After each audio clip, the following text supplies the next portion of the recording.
Anders came with the opening salvo.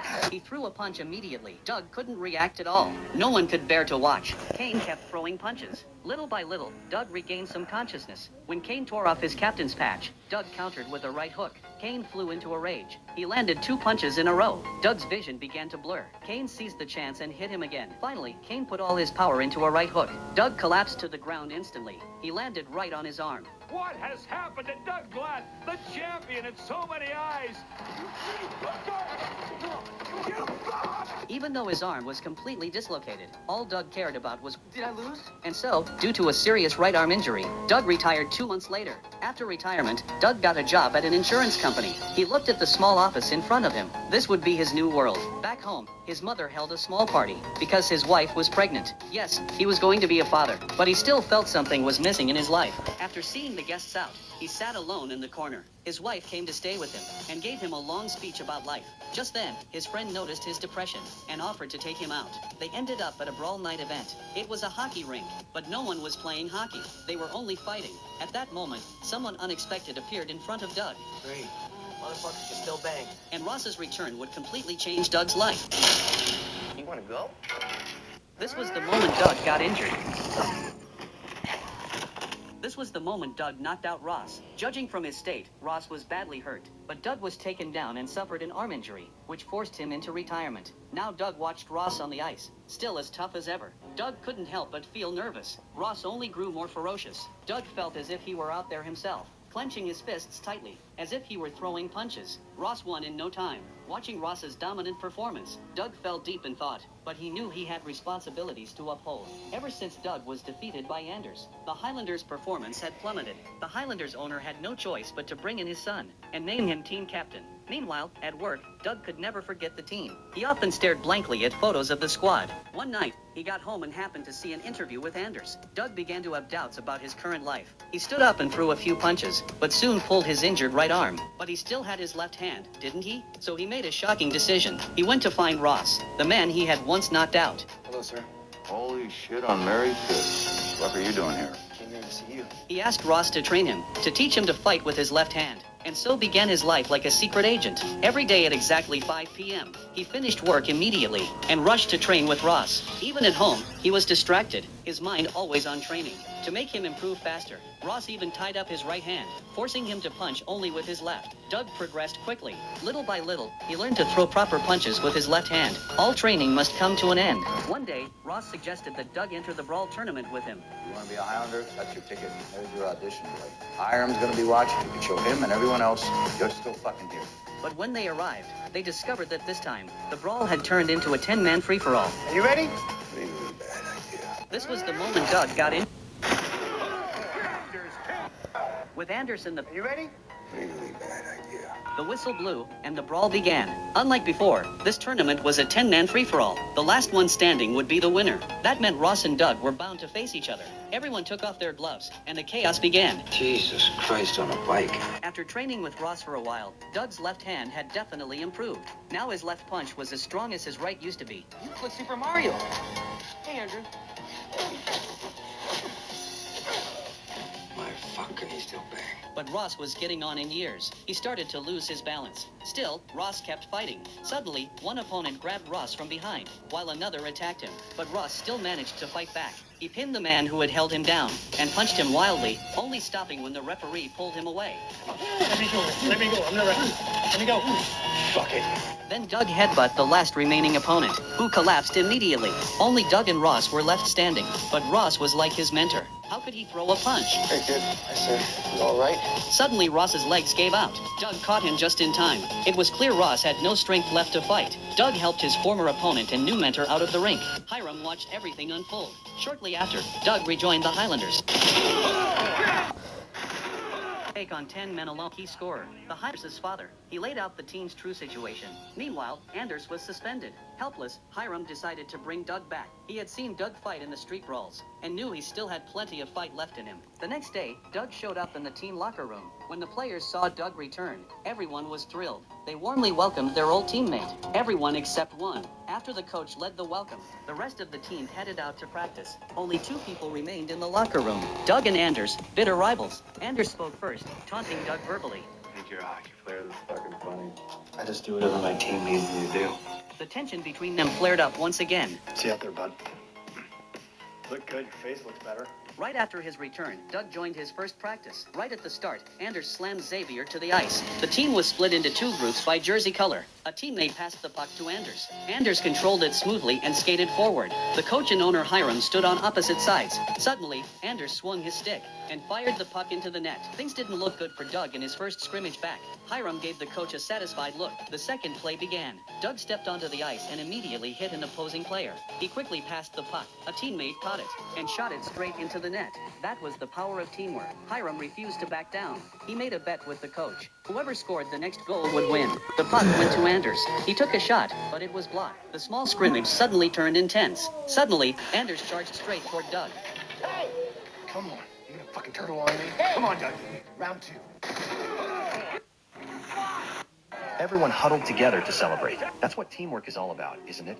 The coach gathered the team again and welcomed Doug back once more. Soon, Doug played his first game back. Right at the start, he landed a solid hit. The long-missed cheers filled the arena. But Xavier, in the penalty box, kept staring at Doug, worried that his injured hand hadn't fully healed. When his penalty ended, Xavier stepped onto the ice and rushed straight to the center. He arrived just as the opponent was about to shoot. Without hesitation, Xavier threw himself down and blocked the puck perfectly. Doug charged over too. Xavier had suddenly stepped into Doug's role, blocking shots. Stevenson seized the chance to carry the puck into the offensive zone. An opponent chased after him, trying to disrupt him. By then, Doug had skated behind the opposing goal. As everyone fought for the puck along the boards, Doug suddenly grabbed the goalie's water bottle and took a drink. Everyone's attention shifted to Doug. Seizing the moment, Stevenson skated out from the boards and shot, while the Highlanders celebrated. The opposing team complained to the referee about Doug drinking the goalie's water. But nothing in the rules said he couldn't, right? Doug's return game ended in a brilliant win. Watching from the sidelines, the suspended Anders felt bitter. But in the next game, Doug fell hard from his high. Anders, meanwhile, had a spectacular performance. He stole the puck, carried it, and scored all by himself, clinching a crucial goal for the Highlanders. Anders' line left the ice, and Doug's line took their place. The coach told Doug to just stay on the opponent's number 23, Tutton. As soon as Doug stepped on, he faced the giant. Tutton stood a full head taller than him. The game resumed. Xavier controlled the puck at center ice, playing give and go with Stevenson. Doug searched for Tutton when Stevenson sent the puck deep into the opponent's zone. Tutton moved in. Doug saw this and charged straight for him. Here comes Glut right at Cotan. Oh, and he misses completely. After the hit, Doug clutched his injured right arm in pain. At that moment, the opponent carried the puck over the blue line. Xavier and Stevenson raced back, but the opponent fired a shot immediately. Xavier and Stevenson rushed targeted Xavier right away, even throwing punches at him. Doug watched tensely. Number 28 was soon sent to the penalty box, but he remained furious inside. Doug wanted to go out and stand up for Xavier, but Anders claimed Doug's hand wasn't fully healed and stepped onto the ice first. Once out there, Anders skated straight toward the penalty box. You wanna go? Come on. Anytime, tough guy. Let's fucking go right on and knock your fucking teeth down your throat. Yeah, bring it on. I'll bring your fucking head off. Doug, still in the bench area, grew angrier by the second. He grabbed Stevenson, who was about to go on, and without the coach's permission, stepped onto the ice himself, also heading for the penalty box. It was something no one had ever seen before. Two enforcers from the same team fighting over a player at the penalty box, and before their penalty time was even up, both crashed into the opponent's penalty box. It was a complete joke. They're on the same fucking team, man! Unsurprisingly, both were suspended again. That night, a fan meetup took place at a bar. The argument between the two naturally became the hot topic. They started shouting at each other. In the end, Anders smashed a bottle over Doug's head. Anders was completely out of control. To Hiram's credit, he was a sharp man. He'd seen Ross's performance at the Brawl tournament and already had a plan. Early the next morning, he asked his son Anders to leave the team. That night, another game began, without Doug to partner with.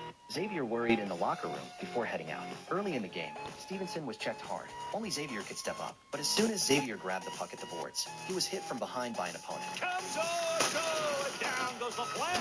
Now Owens is bumped by Ross Ray. I said, hey, better late than never. Ross Ray is back. 1 second, Xavier. Ross Ray? I said, hey, better late than never.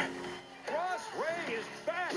Ross's appearance brought hope to the Highlanders, and the young punk in front of him, Ross didn't even see him as a threat, no matter how tough he was. He was no match for the battle-hardened Ross. Taking him out would be easy. It all went so smoothly. This marked Ross's stylish return. Soon it was the final game of the season, but Anders had joined the Wolf Dogs, his father's rival team. He would be the Highlanders' greatest enemy. Everyone thought Doug wouldn't make it, since his wife had just given birth. But at the very last second, Doug returned. He was the heart and soul of the Highlanders. You've been whatever this team has needed you to be. You work, play. The game was about to begin. Both teams took the ice. Anders skated straight toward Doug right away. Classic villain move. He had to talk trash first. It's open season on all you fucking boys tonight, Doug. I don't have to fight you. Yeah, you do. The starting lineup included the former enemies, now partners, Ross and Doug, taking the ice together. Anders had his eye on the team's giant, Tutten. Both sides tensed up as the referee prepared for the opening face-off at center ice. Ross deliberately taunted Tutten. All right, we're fucking going. The two started dropping their gloves. The coach had no idea what they were doing, but Ross had a plan. Punch lands right on his face. Kills a thing. The final had...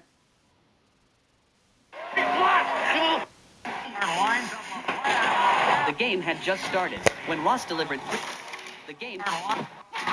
Doug's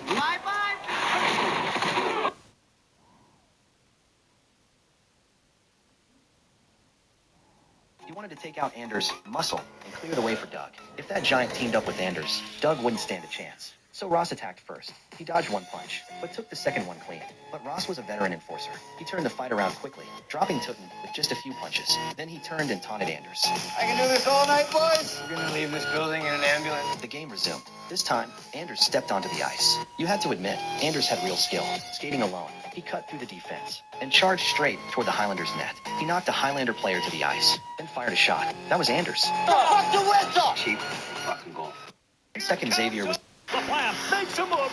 Hammered. That's what? He's a fucking lunatic! He didn't let up. When the puck was passed to Doug, Anders prepared to hit him. But Xavier struck first, taking the hit for Doug and saving him. Xavier had never acted like this before. It looked like he was finally snapping. He broke through the defense and lined up a shot, only for the goalie to block it. 6 minutes remained in the third period. The coach sent Ross out to protect Xavier. Anders controlled the puck, passed it to Tutten, who immediately passed it back. The arena erupted in boos. It was just like when his own father looked down on him. Kane zoned out completely, ignoring his teammates' shouts. Suddenly, he looked up at his father in the skybox. He poured all his anger toward his father into one swing. Oh, mother of God! What the fuck?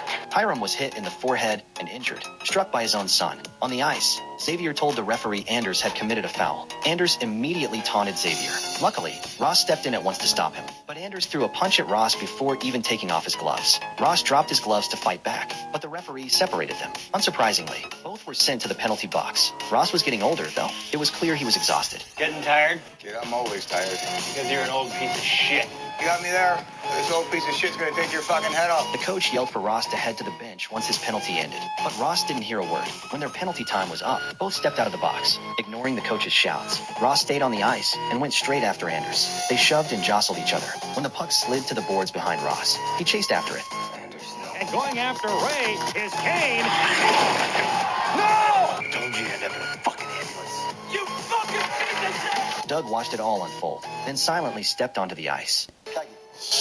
The Flam makes a move. Dipping after Ray is Kane. No!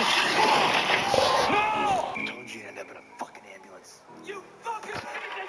Seeing this scene, Doug stepped silently out of the bench area. In many ways, Ross was his mentor. This time, he was going to fight for him. He skated slowly toward Anders, taking off his gloves and helmet as he went. Anders, on his side, was ready to brawl. Thought you didn't need to fight me, Doug. Lay him the fuck out, kid. This was Ross's last piece of advice before leaving the ice. This is for someone else. When Anders moved to strike, Doug hit first. Anders fired back immediately. They traded blows back and forth, punch after punch. But then, 1, 2, 3. Oh, he hammers but blood spews. Anders hammered Doug with one punch after another. Doug quickly blocked his next attack and countered hard. Amazingly, no one stepped in to stop them. Doug kept getting more vicious. Strangely, though, Anders looked almost pleased. Glad you came back, Doug. Come on! Anders threw a punch at Doug, but Doug dodged. Anders hit the glass barrier full force. Doug seized the chance and landed a punch. Now Doug had the upper hand. Anders was stunned, unable to react. Doug pressed him against the boards and landed a brutal strike. It was savage. Doug skated over and grabbed Anders by the hair. Do it, Doug. Take his fucking head off! But Doug didn't want to be that kind of violent person. He let Anders go. Doing whatever my team needs me to do. We're just gonna keep fucking bleeding out here until they cart every fucking last one of us off the fucking ice!